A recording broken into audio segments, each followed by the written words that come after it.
Hello दोस्त, welcome back to my YouTube channel पे। आप सभी को मेरे यूट्यूब चैनल पर बहुत बहुत शुक्रिया। आज हम यूट्यूब पे पहली बार पढ़ाने आए हैं और हम लोग क्लास 12 की बायोलॉजी स्टार्ट करेंगे। क्लास 12 की बायोलॉजी स्टार्ट करेंगे, है ना। तो बायोलॉजी को स्टार्ट करने से पहले सबसे पहले ये बता दें कि जो बच्चे क्लास 11 नहीं पढ़े तो प्लीज़ आप जरूर क्लास 11 पढ़ो, क्योंकि बिना क्लास 11 के कुछ होने वाला नहीं है। जैसे क्लास 11 में टोटल 22 चैप्टर पढ़ना है कि नहीं। तो उन सभी चैप्टर पे आपको कमांड होना चाहिए, तभी कुछ आगे हो सकता है, वरना आप चाह के कुछ नहीं कर सकते, है कि नहीं। फिर हम लोग क्लास 12 स्टार्ट करते हैं। तो सबसे पहले हम लोग बात करते हैं सिलेबस की, क्लास 12 में क्या पढ़ना है कि नहीं।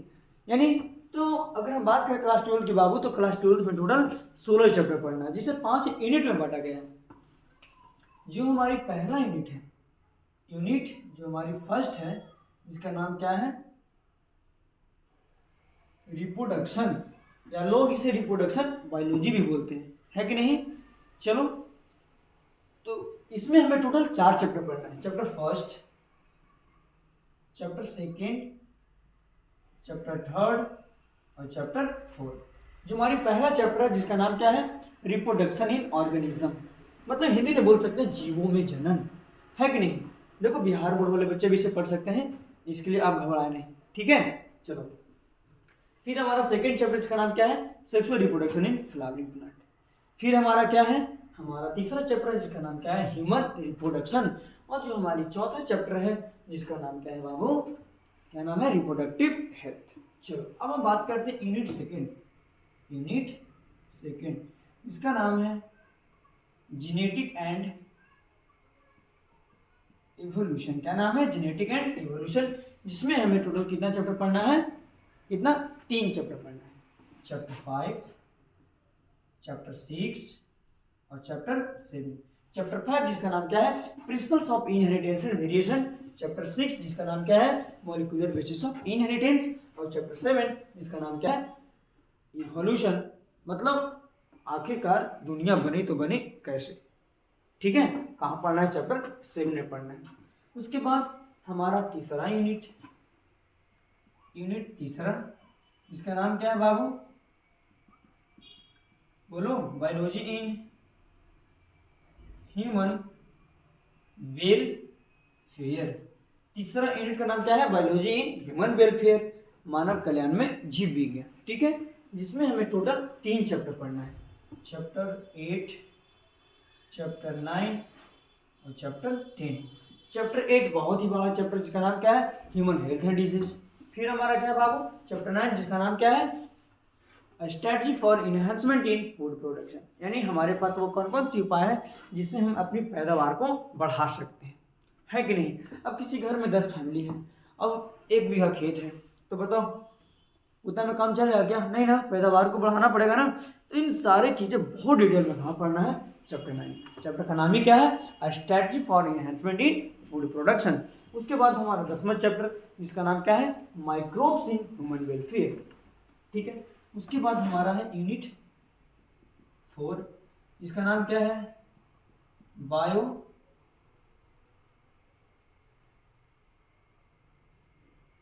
टेक्नोलॉजी। क्या नाम है, बायोटेक्नोलॉजी, जिसमें हमें टोटल पढ़ना है 2 चैप्टर, चैप्टर 11 और चैप्टर 12। चैप्टर 11 जिसका नाम क्या है, बायोटेक्नोलॉजी प्रिंसिपल एंड प्रोसेस। और चैप्टर 12 जिसका नाम क्या है, बायोटेक्नोलॉजी एंड इट्स एप्लीकेशन। अगर आप वास्तविक में बायोलॉजी अगर चैप्टर 9 और 10 पढ़ो ना, तो आपको समझ में आ जाएगा कि बायोटेक्नोलॉजी ये नहीं, एक्चुअली में बायोटेक्नोलॉजी तो हमारा चैप्टर 9 और 10 है ना। हाँ, फिर हमारा है लास्ट यूनिट 5वां, जिसका नाम क्या है, इकोलॉजी। क्या नाम है, इकोलॉजी, जिसमें हमें टोटल 4 चैप्टर पढ़ने हैं। चैप्टर 13, चैप्टर 14, चैप्टर 15 और चैप्टर 16। चैप्टर 13 जिसका नाम क्या है, ऑर्गेनिज्म एंड पॉपुलेशन। चैप्टर 14 जिसका नाम क्या है, इकोसिस्टम। और चैप्टर 15 जिसका नाम क्या है, बायोडाइवर्सिटी एंड कंजर्वेशन। देखो, अब क्लास 11th में पहला यूनिट था, जिसका नाम क्या था, द लिविंग वर्ल्ड, ठीक है। उसमें पहला चैप्टर था, जिसका नाम था, जो हमारी क्लास 11 की जो पहला यूनिट था, जिसका नाम क्या था, diversity in the living world, है कि नहीं। उसमें जो हमारी पहला चैप्टर था जिसका नाम था द लिविंग वर्ल्ड, उसमें भी हमें यही सब पढ़ना था, लेकिन वो था हमारा बाहुबली पार्ट 1, लेकिन ये हमारा क्या है 2 है ना, जिसका नाम क्या है, क्या नाम है, बायोडाइवर्सिटी एंड कंजर्वेशन। ठीक है, फिर हमारा चैप्टर 16 जिसका नाम क्या है, इन्वायरमेंटल इशू, है कि नहीं। जैसे आजकल भाई भाई में इशू हो जा रहा है, मियाँ बीवी में इशू हो जा रहा है कि नहीं, दोस्त दोस्त में इशू हो जा रहा है, लेकिन सबसे बड़ा जो हमारा इन्वायरमेंट में इशू है वो क्या है, पॉल्यूशन, जो बहुत ही डिटेल में पढ़ना है। तो ये था हमारा क्लास 12 की सिलेबस, जो आप इसे देख सकते हैं, समझ सकते हैं, है कि नहीं। चलो, तो क्लास 12 में कितने चैप्टर पढ़ना है, 16 चैप्टर, जिससे कितने यूनिट बांटा गया, 5 यूनिट बांटा गया। जो हमारे पहला यूनिट है इसका नाम क्या है, रिप्रोडक्शन या रिप्रोडक्शन बायोलॉजी, इसमें कुल 4 चैप्टर पढ़ना है। उसके बाद हमारा सेकेंड यूनिट जिसका नाम क्या है, जेनेटिक एंड इवोल्यूशन, जिसमें हमें कितना चैप्टर पढ़नी है, कितना पढ़ने हैं, 3 चैप्टर पढ़ने हैं। फिर हमारा थर्ड यूनिट जिसका नाम क्या है, बायोलॉजी इन ह्यूमन वेलफेयर, मतलब मानव कल्याण में जीव विज्ञान, जिसमें हमें टोटल 3 चैप्टर पढ़ना है। उसके बाद हमारा चौथा यूनिट जिसका नाम क्या है, बायोटेक्नोलॉजी, जिसमें हमें 2 चैप्टर पढ़नी है। उसके बाद हमारा 5वां यूनिट जिसका नाम क्या था, क्या नाम था, इकोलॉजी, जिसमें हमें 4 चैप्टर पढ़ना था। ये था क्लास 12 की सिलेबस। ठीक है, तो हम लोग अब स्टार्ट करते हैं क्लास 12 की पहला चैप्टर, पहला यूनिट की पहला चैप्टर जिसका नाम है, जिसका नाम क्या है, चैप्टर फर्स्ट, इसका नाम क्या है, अभी जस्ट बताएं, रिप्रोडक्शन इन ऑर्गेनिज्म। क्या नाम है भाई, रिप्रोडक्शन इन ऑर्गेनिज्म। ठीक है, लेकिन चैप्टर को स्टार्ट करने से पहले सबसे पहले हम ये बता दें कि जैसे हर एक धर्मों में जिस तरह से लोग अपने अपने धर्मों में अपनी अपनी देवी देवताओं को पूजा करते हैं, तो उसी तरह से हम लोग बायोलॉजी को स्टार्ट करने से पहले सबसे पहले बायोलॉजी के बारे में जानने कि बायोलॉजी होता क्या है, मतलब डिफिनेशन ऑफ बायोलॉजी। ठीक है, चलो जान लेते हैं कि बायोलॉजी क्या है। तो याद रखना, बायोलॉजी 2 ग्रीक वर्ड से बना है। कितने ग्रीक वर्ड से बना है, 2 ग्रीक वर्ड से बना है, बायोस प्लस लोगस। आपको बायोस बोलने का मन नहीं है तो आप चाहो तो बायो भी बोल सकते हो, क्या बोल सकते हो, बायो। अगर आपको लोगस बोलने का मन नहीं है तो आप इसे लॉजी भी बोल सकते हो, लेकिन हमारा करेक्ट यही है भाई, बायोस। ठीक है, बायोस का मतलब क्या होता है, बायोस का मतलब होता है लाइफ। क्या होता है, लाइफ या लिविंग, लाइफ या क्या होता है, लिविंग। और लोगस का मतलब क्या होता है, टू स्टडी। क्या होता है, टू स्टडी। तो आप सिर्फ इतना से खूबसूरत सा डेफिनेशन बना सकते हैं कि हमारा बायोलॉजी क्या है। तो आप बोल सकते हैं कि that branch of biology deals with, sorry, that branch of science deals with all states of living या लाइफ इज कॉल्ड बायोलॉजी, है कि नहीं। विज्ञान की अवस्था का जो दुनिया में जितने भी सजीव है उसकी जिंदगी के हर एक अवस्था को वर्णन करता है, एक्सप्लेन करता है, उसी को हम क्या बोलेंगे, बायोलॉजी बोलेंगे, है कि नहीं, समझ में आया। चलो, तो बताओ तो ये किसके बारे में स्टडी करवा रहा है, लाइफ के बारे में, इसलिए हम लोग बायोलॉजी को बोलते हैं लाइफ साइंस। क्या बोलते हैं, लाइफ साइंस कहते हैं। ये लिविंग के बारे में स्टडी करवा रहा है, इसलिए हम लोग इसको बोलते हैं बायो साइंस। क्या बोलते हैं भाई, बायो साइंस कहते हैं। दुनिया इसे साइंस ऑफ एक्सेप्शन के नाम से भी जानती है, मतलब अपवादों का विज्ञान। जैसे बताओ, जैसे जब कोई नियम दिया जाता है तो नियम सबके लिए एप्लीकेबल होनी चाहिए, है कि नहीं। तो लालू यादव का बेटा है तो क्या उस नियम को फॉलो नहीं करेगा, करना ही पड़ेगा। तो लेकिन कुछ ऐसा होता है जो उस नियम को फॉलो नहीं करता है। जैसे दुनिया में जितनी भी मछली है सब कहाँ रहती है, पानी में, लेकिन कुछ ऐसे मछली है जो जमीन पे भी तैरती है, जमीन पे भी दौड़ती है कि नहीं। दुनिया में जितने भी पक्षी हैं सब कहाँ रहती है, जमीन पे, लेकिन कुछ ऐसे जो पानी में भी रहती है। इसलिए हम लोग इसे साइंस ऑफ एक्सेप्शन भी कहते हैं। ठीक है, इतना बात समझ में आया। चलो, लेकिन बायोलॉजी का जन्मदाता, बायोलॉजी का जन्मदाता किन्हें कहा जाता है, अरिस्टोटल को। किन्हें कहा जाता है, अरिस्टोटल को, जिन्हें हिंदी में अरस्तु कहते हैं। क्या कहते हैं, अरस्तु कहते हैं, जिनका जन्म हुआ था 384 बीसी में और 322 बीसी में क्या हो गया था, देहांत हो गया था, मृत्यु हो गया था, है कि नहीं। तो बताओ, बायोलॉजी का जन्मदाता या बायोलॉजी का पिता किन्हें कहा जाता है, अरिस्टोटल को, जिसे हिंदी में क्या बोलते हैं, अरस्तु कहते हैं, जिनके जन्म हुआ था 384 बीसी में और 322 बीसी में देहांत हो गया था, मतलब 322 बीसी में कोई भी चीजें घटती है भाई, ये सब बातें याद रखना। आप बताओ ना, ये कब की बात है, ये उस टाइम की बात है भाई जिस टाइम पेन पेपर कॉपी का आविष्कार नहीं हुआ था। इसलिए हम लोग बायोलॉजी को ओल्डेस्ट साइंस के भी नाम से जानते हैं, ओल्डेस्ट साइंस के भी नाम से जानते हैं। ठीक है ना। तो जब बायोलॉजी जब बहुत पहले जब आविष्कार हुआ था, जब इस टाइम खोजा गया था, तो लोग इस टाइम बायोलॉजी नहीं क्या कहा करते थे, बायोलॉजी को इन्हीं 4 नामों से पुकारा करते थे। लोग बोला करते थे life science, bio science, science of exception, है कि नहीं, ओल्डेस्ट साइंस के भी नाम से जाने, है कि नहीं। तो बताओ फादर ऑफ बायोलॉजी किन्हें कहा जाता है, अरिस्टोटल को। तो याद रखना, father of biology, father of zoology और father of philosophy. Father of biology, father of zoology और फादर ऑफ फिलॉसफी अरिस्टोटल को ही कहा जाता है। यानी दुनिया का एकमात्र ऐसा साइंटिस्ट है जो 3 सब्जेक्ट के जन्मदाता है। याद रहेगा ना। चलो, लेकिन बायोलॉजी का बायोलॉजी नाम जानते हो कब पड़ा था? बायोलॉजी का बायोलॉजी नाम पड़ा था 1802 में। का नाम पड़ा था भाई? 1802 में नाम पड़ा था। और 2 साइंटिस्ट ने मिलकर नाम दिया था। एक था फ्रांस के, कहाँ के थे?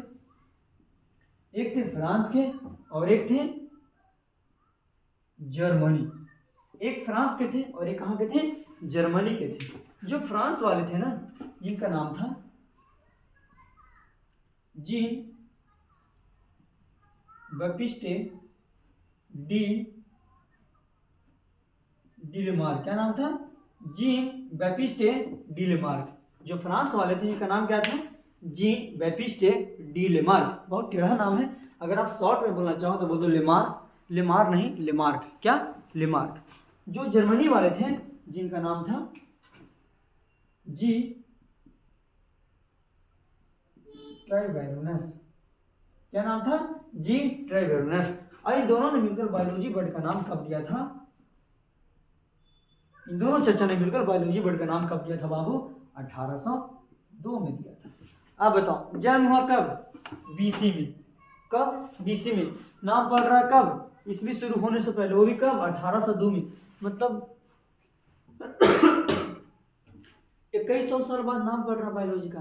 पैदा हुआ कब? बीसी में। नाम पढ़ रहा कब? 1802 में। चलो, तो हम लोग क्या पढ़ रहे हैं? Definition of biology. तो बताओ बायोलॉजी कितने ग्रीक वर्ड से बना है? 2। कितने? 2। BIOS plus लोगस। बायोस का मतलब क्या होता है? लाइफ या लिविंग, और लोगस का मतलब क्या होता है? टू स्टडी, है कि नहीं। तो हमने यहाँ से बहुत अच्छा सा डिफिनेशन लिया कि that branch of biology deals with all stages of living are called biology. विज्ञान की वह शाखा जो दुनिया में जितने भी सजीव है, जितने भी लिविंग है, उसकी जिंदगी के हर एक अवस्था को वर्णन करता है, एक्सप्लेन करता है, उसी को हम लोग क्या बोलेंगे? बायोलॉजी कहेंगे। ठीक है। तो बायोलॉजी को हम लोग बायोलॉजी नाम से पहले नहीं जाना करते थे। क्या बोलते थे? Life science, bio science, science of exception या ओल्डेस्ट साइंस के भी नाम से जाना करते थे। बताओ बायोलॉजी का जन्मदाता किन्हें कहा जाता है? अरिस्टोटल को, है ना, जिन्हें हिंदी में क्या बोलते हैं? अरस्तु कहते हैं। जिनका जन्म कब हुआ था? 384 बीसी में। मृत्यु कब हुआ था? 322 बीसी में। ये सब पता होना चाहिए कि बीसी में कोई भी चीजें घटती है कि नहीं। क्लियर। तो father of biology, father of geology, father of philosophy, मतलब अर्थशास्त्र का पिता किन्हें कहा जाता है? अरिस्टोटल को ही कहा जाता है। यानी दुनिया का इकलौता ऐसा साइंटिस्ट जो 3 सब्जेक्ट के जन्मदाता थे, है ना। लेकिन इन्होंने बायोलॉजी वर्ड का खोज नहीं किया था।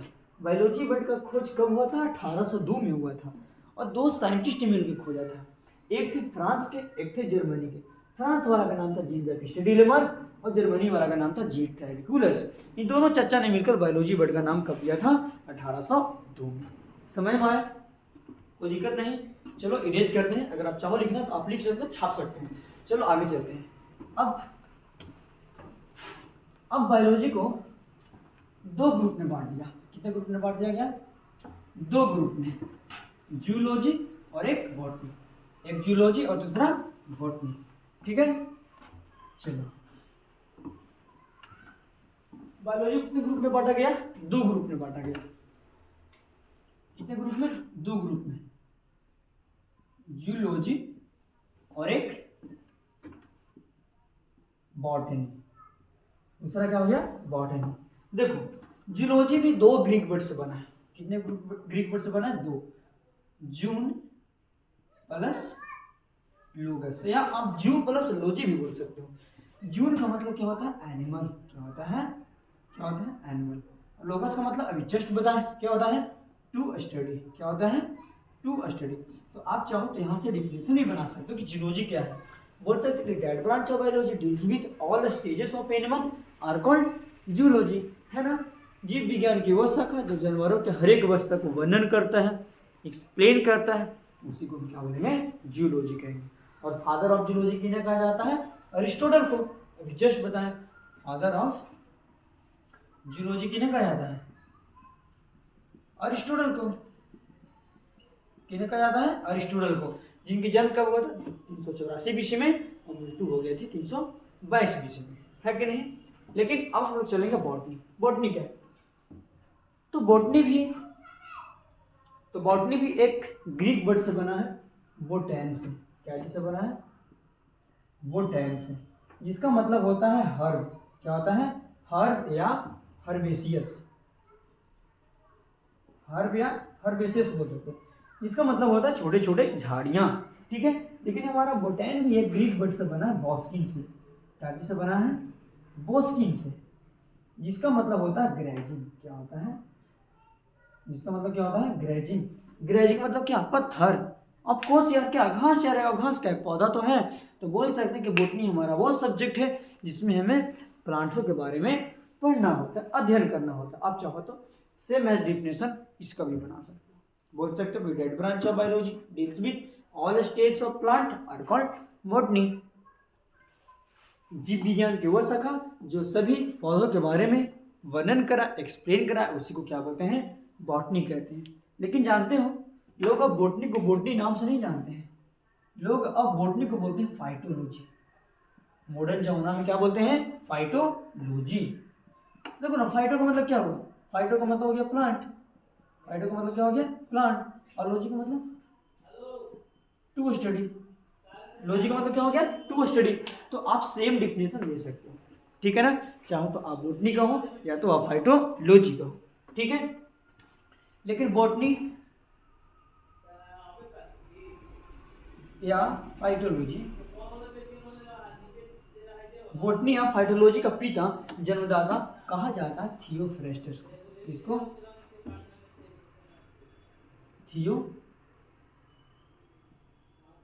को कहा जाता है, जिनका जन्म हुआ था 370 बीसी में और 285 बीसी में क्या हो गया था, मृत्यु हो गई थी, ठीक है ना।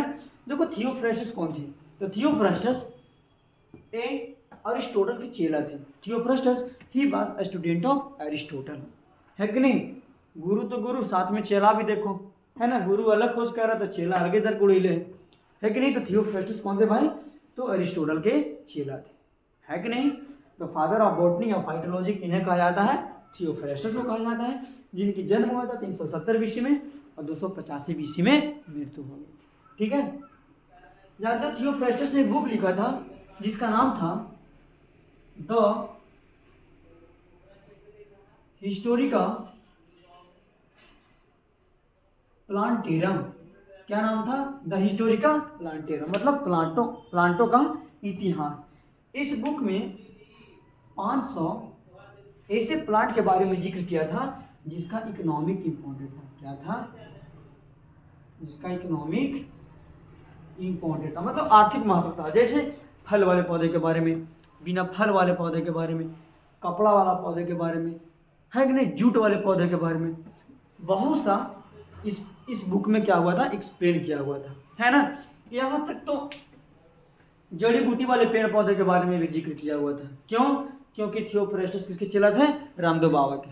रामदेव बाबा के नहीं थे यार, किसके चेला थे, अरिस्टोटल के चेला थे, ठीक है ना, रामदेव बाबा के नहीं थे, ठीक है। तो इन सारी चीज़ें कहाँ पर डिस्कस किया हुआ था, इस बुक में, जिसका नाम था द हिस्टोरिका प्लांटेरम। इस बुक को कौन लिखा था, थियोफ्रेस्टस ने। थियोफ्रेस्टस कौन था, he was a student of Aristotle. बातें समझ में आ रही है, आ रही है। चलो आगे चलते हैं, ठीक है। थियोफ्रेस्टस ने ये भी बताया, थियोफ्रेस्टस ने ये भी बताया कि ये जो पौधा है ना, हर्ब्स है, ये श्रब्स है, और ये क्या है, ट्री है। इतना ही छोड़ो ना, इन्होंने ये भी बताया कि ये एनुअल है, ये एनुअल प्लांट है, ये बाई एनुअल है, और ये प्री एनुअल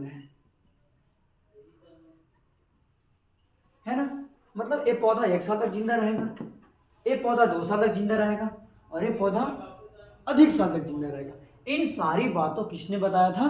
थियोफ्रास्टस ने। इसलिए तो थियोफ्रास्टस को फादर ऑफ बॉटनी कहा जाता है। तो बात समझ में आया है कि नहीं? चलो एक बार फिर से रिकैप करते हैं। तो हम लोग पढ़ रहे हैं क्लास 12 की। सबसे पहले हमने क्या देखा? क्लास 12 की सिलेबस देखा। तो क्लास 12 में कितना चैप्टर था? 16 चैप्टर था, जिसको कितना यूनिट में बांटा गया? 5 यूनिट में बांटा गया। हमने विस्तार रूप से पढ़ लिया, है कि नहीं? उसके बाद हमने पहला चैप्टर स्टार्ट किया जिसका नाम था रिप्रोडक्शन इन ऑर्गेनिज्म, मतलब जीवों में जनन। तो हम लोग चैप्टर को स्टार्ट करने से पहले सबसे पहले हमने क्या देखा कि चलो बायोलॉजी के बारे में कुछ पढ़ लेते हैं, कुछ डिफिनेशन देते हैं, है ना? तो हमने सबसे पहले क्या देखा कि बायोलॉजी 2 ग्रीक वर्ड से बना है, बायोस प्लस लोगस। बायोस का मतलब क्या होता है? लाइफ या लिविंग, और लोगस का मतलब क्या होता है? टू स्टडी, है कि नहीं? तो हमने यहाँ से फिर क्या दिया था कि चलो यहाँ से हम एक डिफिनेशन दे सकते हैं कि that branch of biology deals with all states of animal या लिविंग इज कॉल्ड क्या? बायोलॉजी, है ना? विज्ञान की वह शाखा जो दुनिया में पाए जाने वाले हर एक जीव के जिंदगी के वर्णन करता है, एक्सप्लेन करता है, उसी को हम लोग क्या बोलते हैं? बायोलॉजी कहते हैं। बता तो ये लाइफ के बारे में स्टडी करवाता है, इसलिए हम लोग इसको क्या बोलते हैं? लाइफ साइंस कहते हैं। ये लिविंग के बारे में स्टडी करवाता है, इसलिए हम लोग इसको क्या बोलते हैं? क्या बोलते हैं? बायो साइंस कहते हैं। दुनिया इसे साइंस ऑफ एक्सेप्शन के नाम से भी जानती है कि नहीं? इसे दुनिया ओल्डेस्ट साइंस के भी नाम से जाना जाता है कि नहीं? तो जब बायोलॉजी वर्ड का खोज नहीं हुआ था तो इन्हीं 4 नाम से हम लोग बायोलॉजी को पुकारा करते थे, है कि नहीं?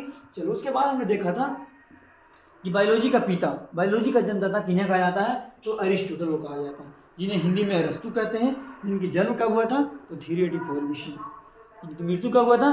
तो 322 बीसी, है कि नहीं? हमने ये देखा था कि father of biology, father of zoology और फादर ऑफ फिलोसफी इन्हें कहा जाता है अरिस्टोटल को। यानी दुनिया का एकमात्र ऐसा साइंटिस्ट है जो 3 सब्जेक्ट के जन्मदाता था। फिर हमने क्या देखा था कि बायोलॉजी का बायोलॉजी नाम कब पड़ा था? तो बायोलॉजी का बायोलॉजी नाम कब पड़ा था? 1802 में। 2 साइंटिस्ट ने मिलकर नाम दिया था, एक थे जर्मनी के और एक थे फ्रांस के। जर्मनी वाला का नाम क्या था? जी ट्रेविकुलस। फ्रांस वाला का नाम क्या था? Jean Baptiste de Lamarck. बहुत टेढ़ा नाम है, शॉर्ट में बोल दो लेमार, लेमार नहीं लेमार, क्या बोलेंगे?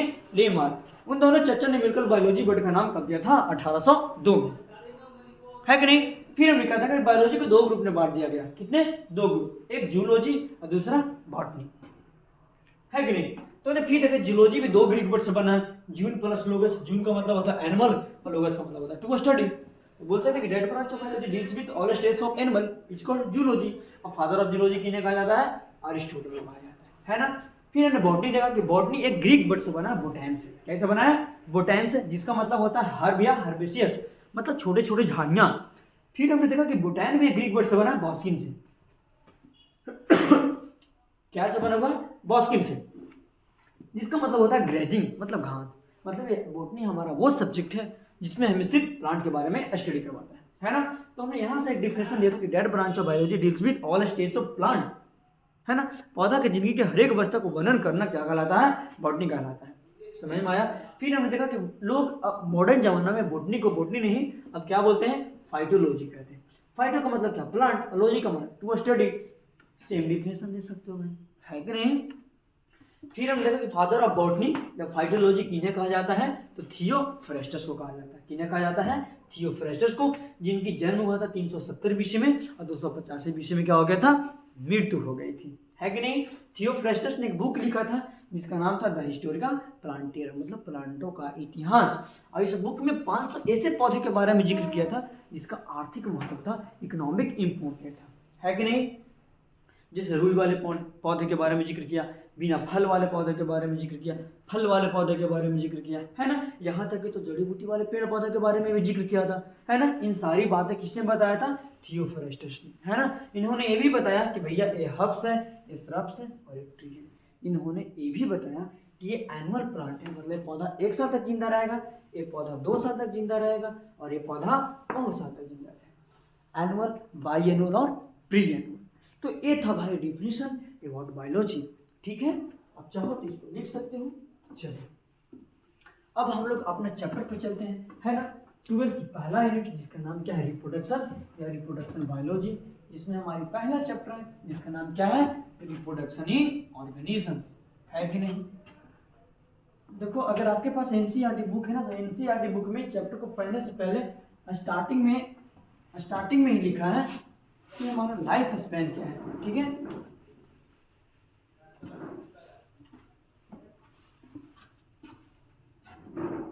क्या है बाबू? चलो हम लोग अपने चैप्टर पे चलते हैं। तो सबसे पहला हमारा क्या है? Life span. क्या है? Life span.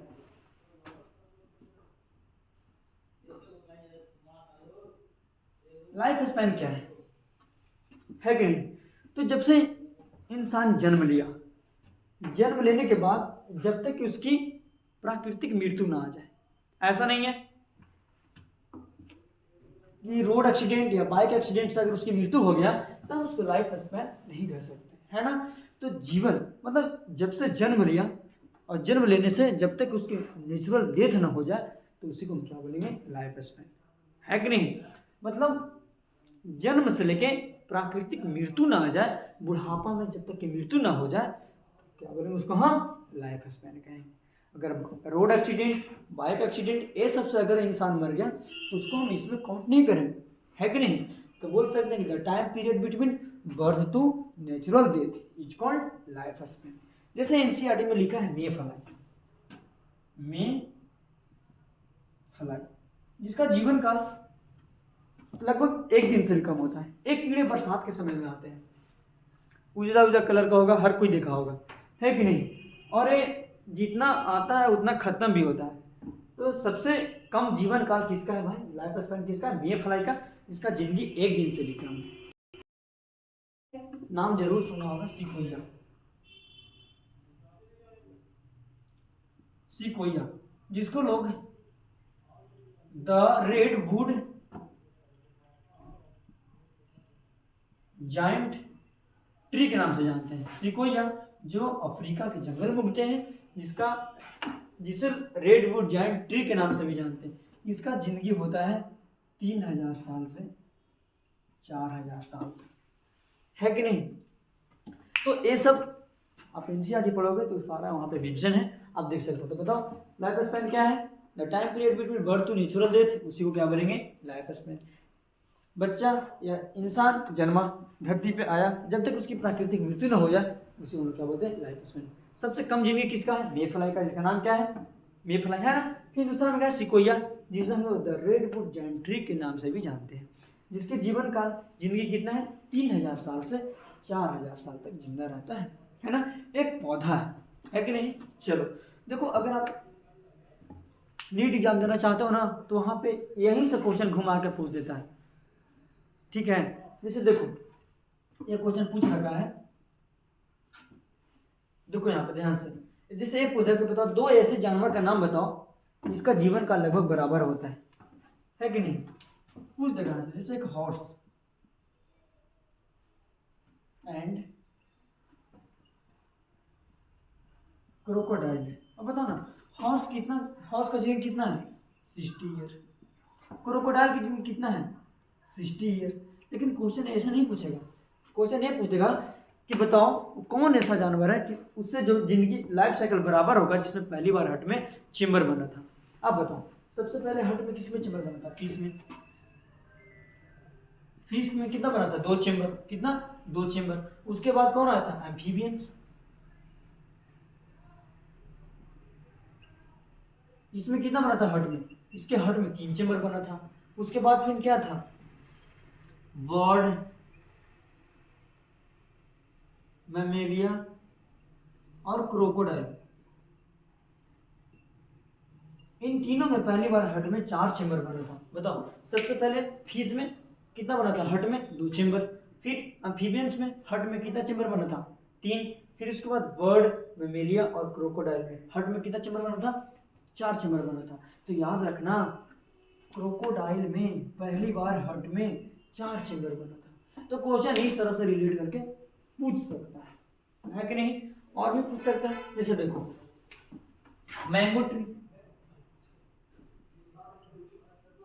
And banyan tree, क्या दोनों का लाइफ साइकिल बराबर हो सकता है क्या? अगर हाँ तो कैसे, अगर नहीं तो कैसे? अब बताओ मैंगो ट्री, इसका जिंदगी कितना है? 150 से 200 साल तक जीता है। वही हमारा बनियान ट्री 200 से कितना 250 साल तक जिंदगी जीता है, इतना साल तक। अब बताओ क्या ये अपर लिमिट है? एक क्या है? Lower limit. एक क्या है? अपर लिमिट और एक क्या है? Lower limit. अगर हम बात करें इसकी लोअर लिमिट और इसकी बात करें अपर लिमिट, अब बताओ ना, ये जब तो बोल सकते हैं जब ये मैंगो ट्री अपना पूरा ज़िंदगी जी लेगा और ये बनियान ट्री अपना न्यूनतम ज़िंदगी जी लेगा, तो उस टाइम क्या हो सकता है, दोनों की लाइफ साइकिल बराबर होगा या नहीं होगा? यस या नो? बिल्कुल। और क्वेश्चन कैसे पूछेगा, देखो यहाँ पे, देखो कौवा, क्रो एंड पैरोट, तोता। अब बताओ ना, ये क्या है, साइज में क्या है, साइज में क्या है, बड़ा है तोता से, लेकिन तोता क्या है, साइज में छोटा है, किससे, कौवा से। बताओ कौवा का जिंदगी कितना है, 15 साल। कितना है, 15 साल। तोता का जिंदगी कितना है, 140 साल। तो बताओ क्वेश्चन क्या पूछ देगा कि बताओ तोता अपने कंपटीटर कौवा से कितना साल ज़्यादा जीता है, तो बताओ घटा दो कितना हो जाएगा, 125 साल, है कि नहीं? तो ये सब क्वेश्चन घुमा के पूछ सकता है, तो आप इसे डरिए मत, घबराइए मत, आप बेफिक्र होके अच्छा से जवाब दो, ठीक है ना? देखो और कैसे क्वेश्चन पूछ सकते हैं, आप बताओ ना, father of experimental genetic, father of experimental genetic किसको कहा जाता है, टी.एच. मॉर्गन। किसको कहा जाता है, टी.एच. मॉर्गन को, थॉमस हैंट मॉर्गन को कहा जाता है, जिन्होंने अपने प्रयोग में, अपने एक्सपेरिमेंट में किसका इस्तेमाल किया था, ड्रोसोफिलिया का। किसका इस्तेमाल किया था, ड्रोसोफिलिया मिलानो गैस्ट्रस का इस्तेमाल किया था। किसने, टी.एच. मॉर्गन, थॉमस हैंट मॉर्गन ने। ड्रोसोफिलिया का नाम क्या था, क्या नाम था, जिसका नाम था फ्रूट फ्लाई। क्या नाम था, फ्रूट फ्लाई नाम था। उसकी जिंदगी कितना होता है, कितना होता है, 30 दिन। कितना होता है, 30 दिन, लेकिन ऑप्शन में रहेगा 1 महीना, ठीक है? तो आप मार सकते हो ना, देख सकते हो ना। तो ये था हमारा क्लास 12 की पहला यूनिट, पहला चैप्टर, जिसका नाम क्या है, रिप्रोडक्शन इन ऑर्गेनिज्म, और इसमें पहले ही दिया लाइफ स्पैन। तो ये था हमारा लाइफ स्पैन। लाइफ स्पैन समझ में आया कि नहीं आया? लाइफ स्पैन किसको बोलेंगे, the time period between birth to natural death is called life span. सबसे कम जिंदगी कौन जीता है, मे फ्लाई, है कि नहीं, जिसकी जिंदगी कितनी है, 1 दिन से भी कम। फिर कौन था, सिकोया, जिसे द रेडवुड जायंट ट्री के नाम से जानते हैं, जिसका जिंदगी कितना है, 3000 साल से 4000 साल तक जीता है कि नहीं? फिर क्वेश्चन कैसे कैसे पूछ सकता है, रिलेट करके आप यहाँ पे समझ सकते हैं, है कि नहीं? ये समझ में आया? ये वाला देख लेना, ठीक है ना, वीडियो को पीछे करके आप चाहो तो देख सकते हो। चलो चलो देखो ना, हमारा चैप्टर का नाम है रिप्रोडक्शन इन ऑर्गेनिज्म।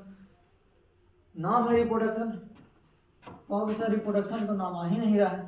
तो चलो अब हम लोग उसी को स्टार्ट करते हैं, रिप्रोडक्शन को ही। तो प्लीज अगर वीडियो अच्छा लगे तो फॉलो करो, सब्सक्राइब करो, ठीक है? चलो अब हम लोग पढ़ेंगे रिप्रोडक्शन कि रिप्रोडक्शन है क्या, है कि नहीं? हमारे चैप्टर का नाम है भाई रिप्रोडक्शन। रिप्रोडक्शन नहीं पढ़े तो हो नहीं सकता। अब बताओ ना, तो रिप्रोडक्शन का मतलब सिर्फ बच्चा पैदा करना नहीं होता है। अगर रिप्रोडक्शन का नाम बताओ ना तो इसका मतलब लोग समझता वही सब, तो ऐसा कुछ नहीं है। जैसे मान लिया जाए कि हमारे पास 5 kg मिल्क है। क्या है भाई, 5 kg मिल्क है। इसको एक पतीली में रख के गर्म कर दो, है कि नहीं? और फिर क्या करो, इसको धीरे धीरे ठंडा होने दो। जब हल्का सिर गर्म हो जाएगा तो आप जाओ पड़ोसी, और पड़ोसी से मांग के लो क्या, जोरन। आप उस जोरन को उसमें डाल दो, है ना, इतना सा जोरन, जिसको हम लोग इंग्लिश में क्या बोलते हैं, इनोकुलम, है ना। जब डाल दोगे तो क्या होगा, कुछ ही घंटा यानी 4 से 5 घंटा में 5 kg दूध पूरा पतीले क्या चीज में बदल जाएगा, दही में बदल जाएगा। इसका मतलब क्या होगा कि वो जो आधा कप में जो बैक्टीरिया था ना, वो 4 से 5 घंटा में इतना धुआंधार बच्चा पैदा किया कि पूरा दूध को क्या चीज ने बदल दिया, दही ने बदल दिया। आप देखते हो कि ठेला पर फोक्चा खाते हो, आप फोक्चा खा लिया, है ना, फोक्चा वाला पता ना कहाँ कहाँ हाथ लगाता है, फिर वहीं डालता है। अगर आप फोक्चा खा लो फिर क्या होना था, पेट में ऐठन टूड, है कि नहीं? फिर क्या पता चलेगा कि एक ऐसा बीमारी हो गया जिसमें लोटा लेके खाली दौड़ रहे हैं, है कि नहीं? तो हुआ क्या, वो फोक्चा वाला बैक्टीरिया हमारे पेट में गया और इतना धुआंधार अपना रिप्रोडक्शन किया कि हमें बीमारी पैदा कर दिया। तो हम बोल सकते हैं कि रिप्रोडक्शन क्या है, तो हम बोल सकते हैं कि रिप्रोडक्शन क्या है बाबू, रिप्रोडक्शन वो प्रक्रिया जिसमें कोई भी जीव अपने जैसे दूसरे जीव को जन्म देकर अपनी जाति को पीढ़ी दर पीढ़ी बढ़ाता चला जाए, उसी को हम लोग क्या बोलते हैं, रिप्रोडक्शन कहते हैं। The phenomenon by which organism maintain its species generation to generation by producing similar types of new baby या new offspring is called reproduction. समझ में आया, समझ में आया? चलो अब क्वेश्चन ये पूछता है कि बताओ, अब क्वेश्चन ये पूछता है why reproduction is necessary, reproduction क्यों जरूरी है? आप बताओ ना, अगर रिप्रोडक्शन नहीं होता तो क्या होता? अगर रिप्रोडक्शन नहीं होता तो हमारा अर्थ क्या होता? खाली खाली होता, मंगल ग्रह पे जैसा। होता कि नहीं होता? बिल्कुल होता। हमारा अर्थ क्या होता? खाली होता, मंगल ग्रह के जैसा। यहाँ पे कोई जिंदगी नहीं होता, जिंदगी का कोई नाम और निशान नहीं होता यहाँ पे, है कि नहीं? सेकेंड पॉइंट बोल सकते हैं तो ये बोल सकते हैं कि अपनी जिंदगी को, अपनी लाइफ को अर्थ पे बनाए रखने के लिए रिप्रोडक्शन जरूरी है। सेकेंड पॉइंट बोल सकते हैं कि रिप्रोडक्शन को आगे बढ़ाने के लिए अपनी, सेकेंड पॉइंट क्या बोल सकते हैं, अपनी स्पीशीज को आगे बढ़ाने के लिए रिप्रोडक्शन बहुत जरूरी है। तीसरा क्या बोल सकते हैं? तीसरा लाभ, रिप्रोडक्शन होगा तो क्या होगा? वेरिएशन। क्या होगा? वेरिएशन। जैसे बताओ, बंदरों ने रिप्रोडक्शन किया, बंदरों ने क्या किया? रिप्रोडक्शन किया, तो क्या होगा? बदलाव आया, और इतना बदलाव आया कि हम लोग क्या बन गए? इंसान बन गए, है कि नहीं? तो रिप्रोडक्शन से क्या होता है? वेरिएशन, और वेरिएशन से क्या होता है? इवोल्यूशन, है कि नहीं? तो आप चाहो तो यहाँ पे 3 पॉइंट लिख सकते हो। पहला क्या लिख सकते हो कि अपने जीवन को अर्थ पे बनाए रखने के लिए, maintenance of life on earth. Second, अपनी जाति को आगे बढ़ाने के लिए, continuity of species generation to generation. Third point, बदलाव लाने के लिए जिसे नए जाति का विकास हो, brings about variation which cause evolution. तो अगर क्वेश्चन आ जाए कि व्हाई रिप्रोडक्शन इज नेसेसरी, तो आप ये 3 पॉइंट लिख सकते हो। समझ में आया? चलो आगे चलते हैं।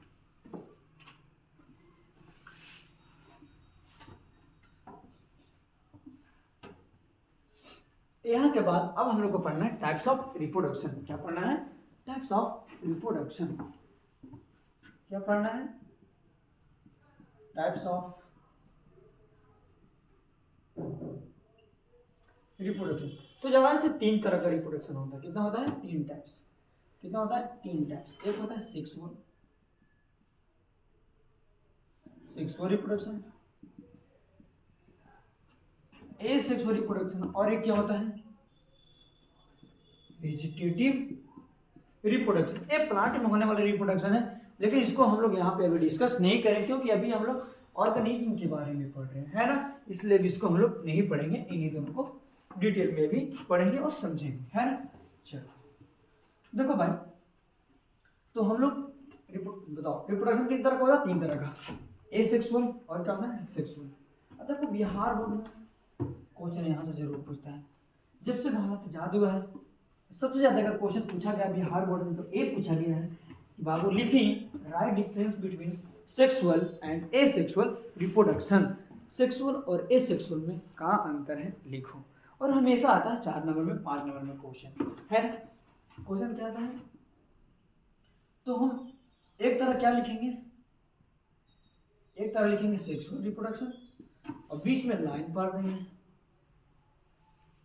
आप ए साइड लिखेंगे एसेक्सुअल। क्या लिखेंगे? Asexual reproduction. चलो, एक क्वेश्चन हमेशा पूछते हैं बाबू बिहार बोर्ड में, इसलिए आप इस क्वेश्चन पे जरूर ध्यान दो, है ना? तो बताओ एक क्या है? यूनिसेक्सुअल है। ये क्या है? यूनिसेक्सुअल। इसको क्या कहते हैं? यूनिसेक्सुअल। और इसको हम लोग क्या बोलते हैं?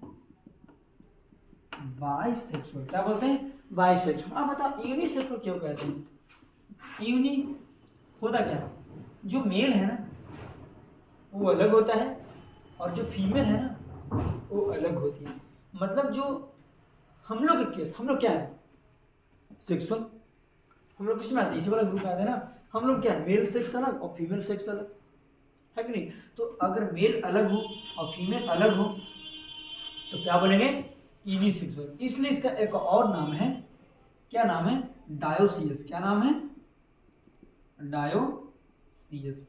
इसका एक और नाम है डाइक्लिनी। क्या नाम है? डाइक्लिनी। ठीक है? एक है बाइसेक्सुअल। बाई का मतलब क्या हुआ? एक वो बाई होता है बैगन खाने से, खैर उसकी बात नहीं कर रहे हम लोग। यहाँ पे होता क्या है कि मेल और फीमेल क्या है, एक ही में फिट है, इसलिए इसको क्या बोलेंगे, बाइसेक्सुअल।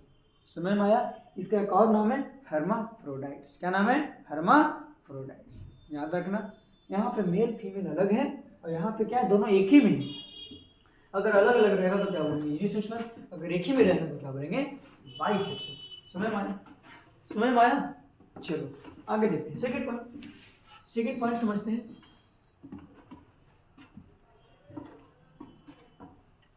सेकंड पॉइंट समझते हैं।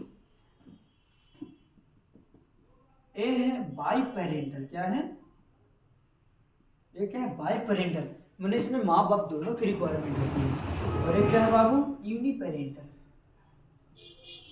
मतलब एक ही से काम चला लेगा, है कि नहीं। लेकिन क्या हम लोग चाह के भी कुछ कर सकते हैं, नहीं।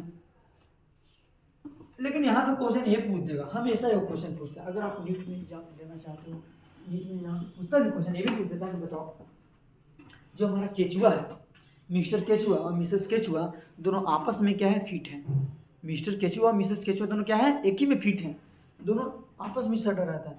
फिर भी इसको अलग से एक आइटम की रिक्वायरमेंट क्यों होती है, इसको रिप्रोडक्शन करने के लिए फिर भी इसको अलग से एक क्यों चाहिए, है कि नहीं। तो देखो होता क्या है, समझो पहले। जैसे मान लो यार, अगर हम और मेरी वाइफ अगर दोनों एक ही में फिट रहेंगे तो क्या हमें अलग से जरूरत पड़ेगा, बिल्कुल नहीं। उसी तरह से अर्थवर्म दोनों एक ही में फिट है, फिर भी उसको अलग से चाहिए। तो होता क्या है, मतलब केचुआ ने क्या, मतलब केचुआ ने ये बात को प्रूव कर दिया कि बीवी के साथ, मतलब घरवाली के साथ क्या चाहिए, साली भी हमको जरूरी है कि नहीं। देखो होता क्या है, होता क्या, ये होता है बाबू कि जो केचुआ है, केचुआ में पहला ही स्पर्म बन गया है ना, पहले ही ओवम के पत्ते नहीं है, कहाँ है कहाँ नहीं है। और जब ओवम बनता है तब तक स्पर्म मर चुका होता है ना। इसलिए इसको अलग से एक और केचुआ, मिसेस केचुआ चाहिए, है कि नहीं।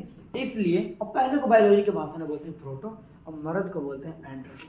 तो केचुआ है प्रोटो एंड्रस, मतलब इसमें स्पर्म पहले ही बन जाता है और जब ओवम बनता है तब तक स्पर्म खत्म। अगर ऐसा होगा तो क्या कभी बच्चा पैदा कर पाएगा।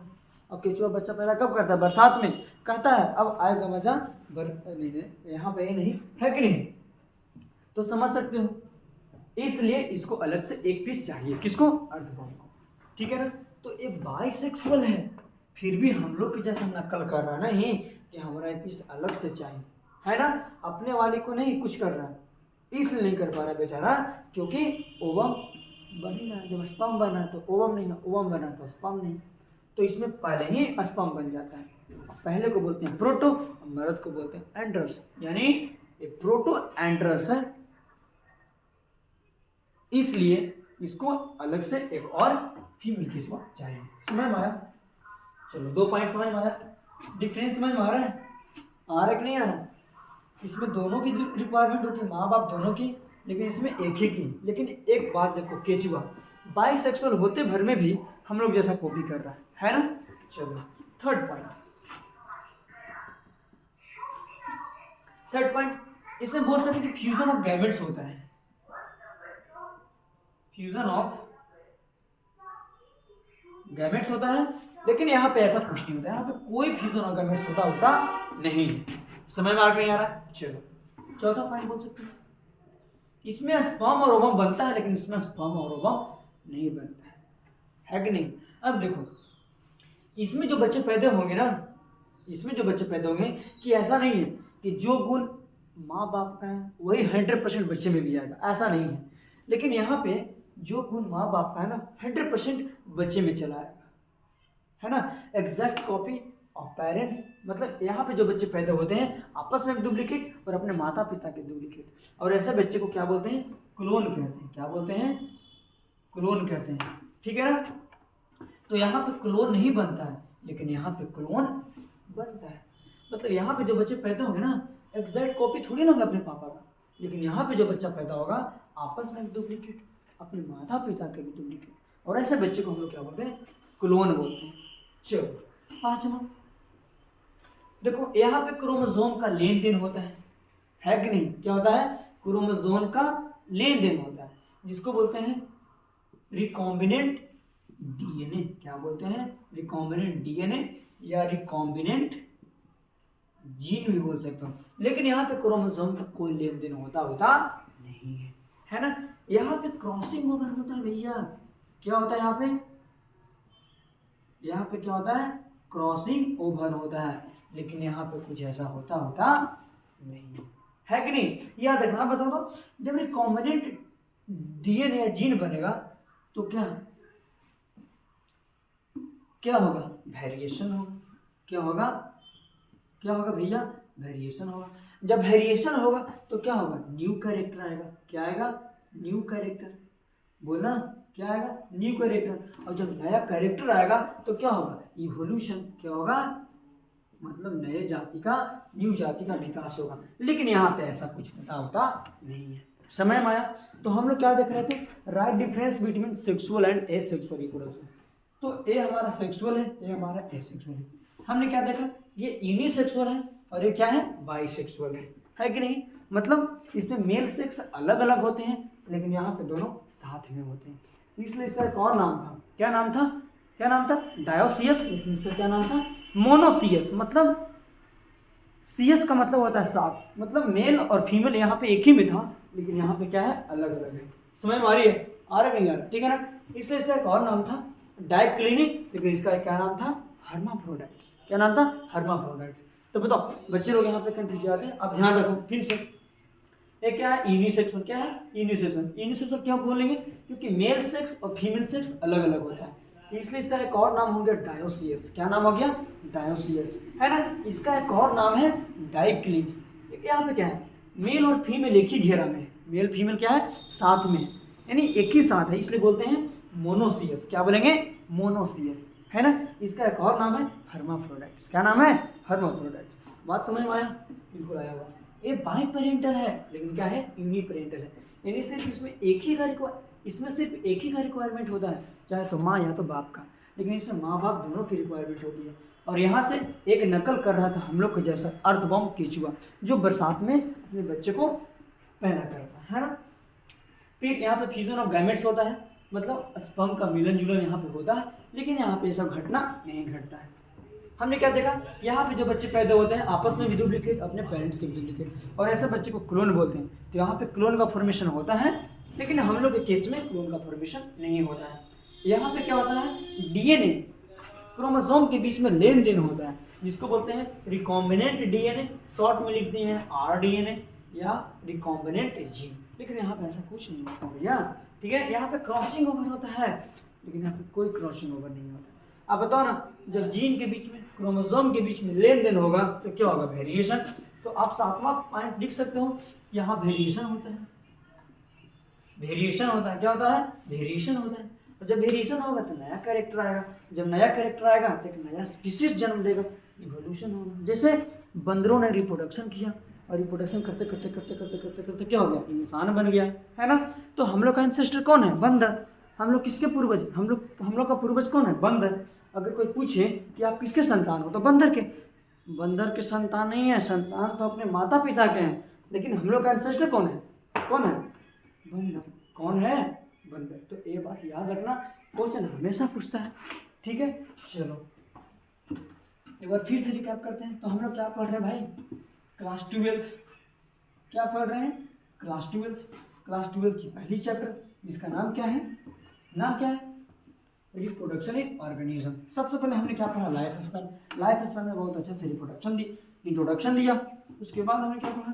टाइप्स ऑफ रिप्रोडक्शन, है ना। रिप्रोडक्शन पढ़ा, रिप्रोडक्शन का डेफिनेशन दिया। उसके बाद पढ़ा कि रिप्रोडक्शन क्यों जरूरी है, तो वहाँ पे हमने 3 पॉइंट पढ़ा, है ना। 3 पॉइंट पढ़ा है कि नहीं। फिर इसके बाद हमने क्या देख रहा है? टाइप्स ऑफ रिप्रोडक्शन, है ना। फिर हमने देखा कि right difference between sexual and asexual reproduction, ठीक है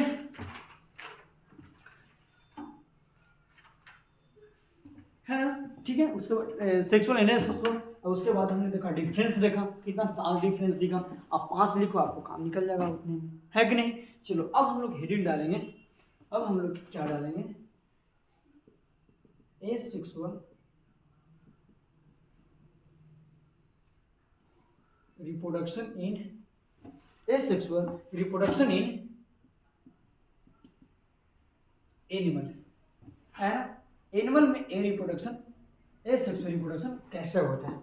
अब बताओ, जैसे क्या हम लोग अकेले कुछ कर सकते हैं क्या? चाह के भी कुछ नहीं कर सकते हैं। जब तक हम लोग का पीस नहीं मिलेगा हम लोग रिप्रोडक्शन नहीं कर सकते हैं, है कि नहीं?